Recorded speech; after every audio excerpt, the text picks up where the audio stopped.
What's up, everybody? My name is Halvu, and this is the Halvu Moto Vlog. Welcome. Thanks for joining me tonight.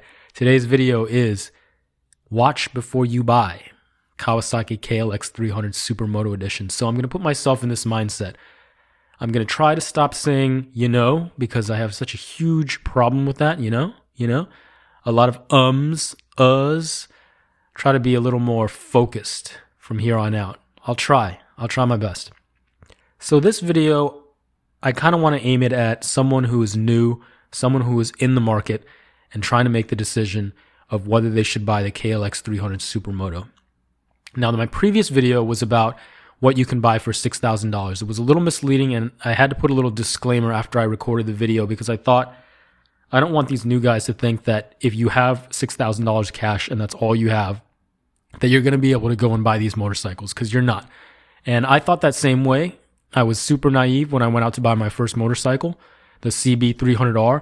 I thought about MSRP, and I thought that's how much I would pay, just because I was kind of broke, and that number sounded appealing to me because I didn't even think about tax. Like, my dumbass didn't even think about tax. Like, when have you ever not paid taxes on something, Halvu? So, like, in my mind, I wasn't even. Maybe I thought about tax. Maybe in my head, I was trying to be realistic, and I was like, okay, it could be maybe like a couple $100 more than this, right? I'll end up paying. Or I think even hopefully I thought that I would go into the dealership and maybe pay a little bit less than MSRP. Maybe I would find a 2019 model instead of 2020 and would be even less. But I was wrong, man. I was really, really wrong. I think I've paid about $1,000 over MSRP, maybe even $1,500 in some cases. I bought 3 new bikes, and yeah, so it was like a little bit of shock there. But my point is, guys, don't expect to just pay $6,000. The thing is, it's crazy to think that an MSRP $6,000 bike you might leave like I did, $6,000 MSRP.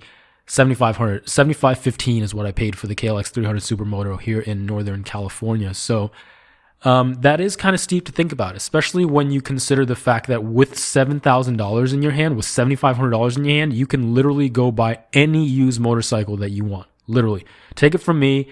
I've bought quite a few used motorcycles. I shop the marketplaces every day just to see what's out there, just to see if there's a deal, because every now and then there's a deal. For whatever reason, some guy is selling his bike for way under market value, and it's just a gem of gems. And if you can hop on it, not only will you get to experience a new bike, but you will get to flip it and make profit very easily, so that's like a win-win situation. So trust me when I tell you, here in California at least, if you had $7,500 cash, you could pretty much buy anything you wanted. And when I say that, I mean the variety of things and the options that you would have available to you buying used for $7,500. I mean, you could have any flavor of any ice cream, my friend. Seriously, it might not be the color you want. It might have too many miles. It might be a little far. There's all these, of course, things that you run into when you're buying used. But then again, there's going to be those really great condition ones. There's going to be those really good guys who took really good care of their bikes, and maybe they're selling it for a little bit because, everyone has an idea of what it's worth in their head. Not everyone is, going by Blue Book or quote unquote the value of the bike. Not everyone goes out to the marketplace and sees what they're selling it for. Some people just list their motorcycles for what they think they're worth or for what they would be happy with getting, right? And those are the really good deals you want to look out for. And I'm telling you, if you buy new, you're going to pay a lot. You know what I mean? And you could have a bigger bike. You could have more CCs for your money if that's what's important to you if you buy used. And you're just going to, have more options available to you per dollar, I would say.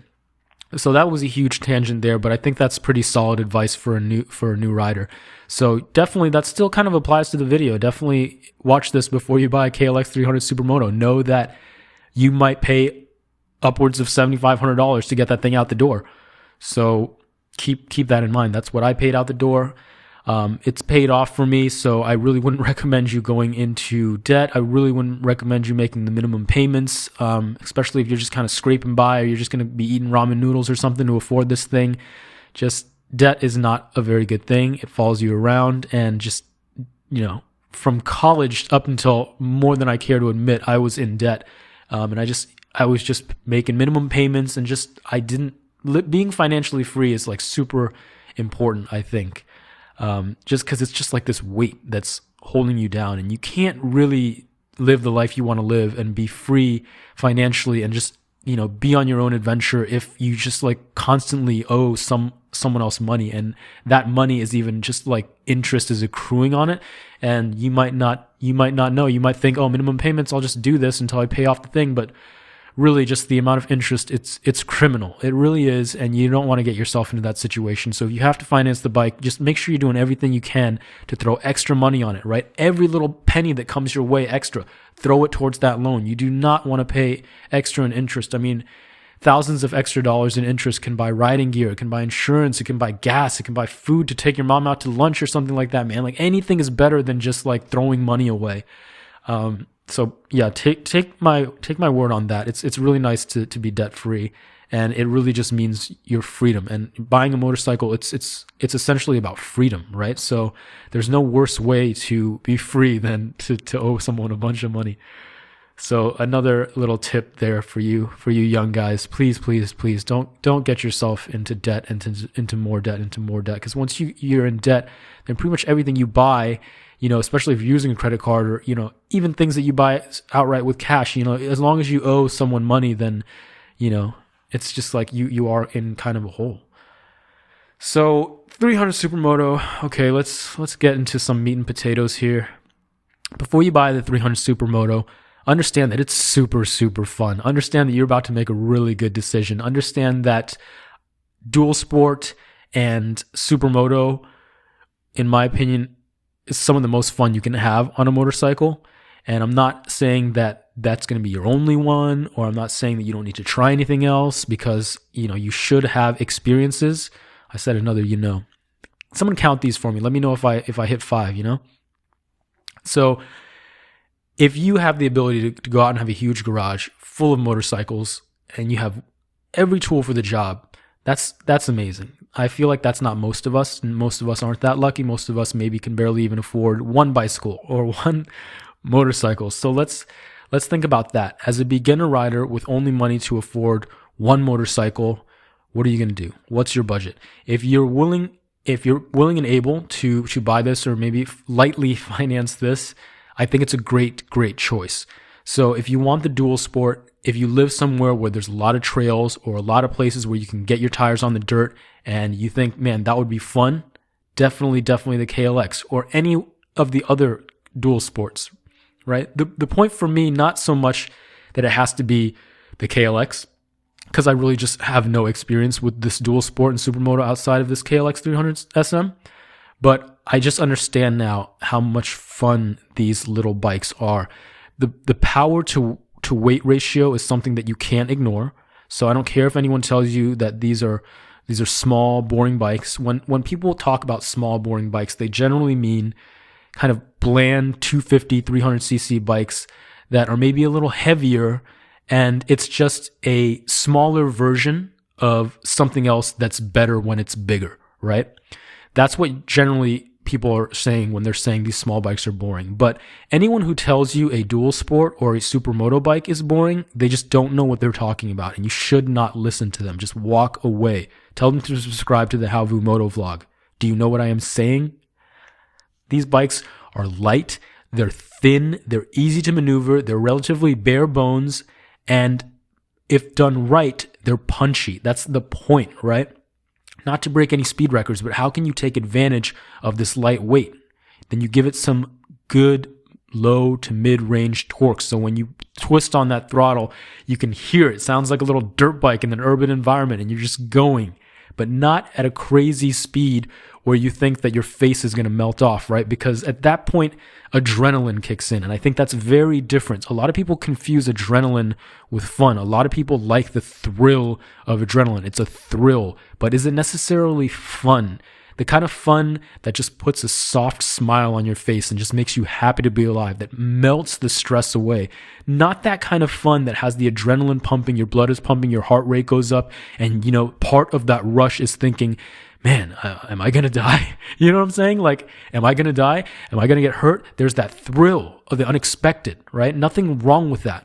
But when I say pure fun, and when the people you hear about, these old guys that were really loving these small displacement, and there's just such room in their garage and in their hearts for these small, very thumpy, quick, torquey, down low bikes that are light and comfortable, right?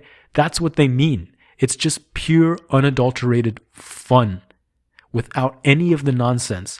So getting on this thing and feeling the wind, and it's not terribly loud, right? It's a relatively small engine. The stock exhausts on these things are very quiet, and I like that. The first thing that a lot of people do is to improve the power or to get a more, deeper sounding exhaust, but I actually like it because it's a different experience. My friend has this Yamaha Bolt, and it's like 900cc cruiser, and I hate riding behind him. I refuse to ride behind him. It's so loud. It sets off car alarms when he rides by, and it smells, and he even burned his shoe on the exhaust. It's so damn hot, and he had to wrap it with whatever that heat tape. And it's just, I know it's his first bike, and he's gonna get it out of his system, and he's having that experience and then going to something that's actually quiet and fun and nimble and not as hot. It's just wow, this is actually fun and enjoyable, right? Because once you get past the big engine and the macho man syndrome, what are you left with at that point? A hot ass bike that burns your legs, sets off car alarms, pollutes the environment, illegal in terms of noise in California, right? You get what I'm saying, guys? There's so many bikes out there that are just purely for ego, and they're not really for fun. And you spend all this time on these bikes like that because the idea, you want to be a big adventure guy, and you want to be a big sport guy, or you want to be a big cruiser guy. And it's just this idea that you have that when you buy this bike and you throw on the leather jacket or you throw on the race leathers, that you just become like Superman or Batman. And I'm not knocking that. I understand that more than anybody. But when it comes down to it, you want to be free, and you want to have fun, and you want to be comfortable, and you want your ears to work at the end of the day, right? Something like the KLX300 Supermoto or the KLX, any kind of dual sport, it serves that purpose. You can just go where you want to go, and it's about the ride, and it's not about anything else. It's purely enjoyment and freedom and about the ride, and that's getting back to the basics. And we take so long on our riding journeys to go further and further away from that before we realize, hey, man, this is all I want. This is all I need. What more, Let's end the video there with that last, If anybody counted, I'll give you a special shout out if you can let me know how many times I said that. I hope this was useful, guys. Before you go out and buy a KLX300 Supermoto or any dual sport, that's my recommendation. If you're going to plop down the cash for a brand new bike and you want to have the most fun and it's going to be the most approachable in terms of learning, go for it. But at the end of the day, I think just, I did it again. You should follow your heart, because I certainly didn't discover these bikes until just now. And I wasted a lot of time, not wasted. I don't want to say wasted, because I don't have regret about the things that I've done and the mistakes that I've made, because they brought me to where I am today. And I know that I couldn't appreciate this motorcycle had I not had the experience, especially the experience of the CBR 600RR. So ride your ride, enjoy your journey.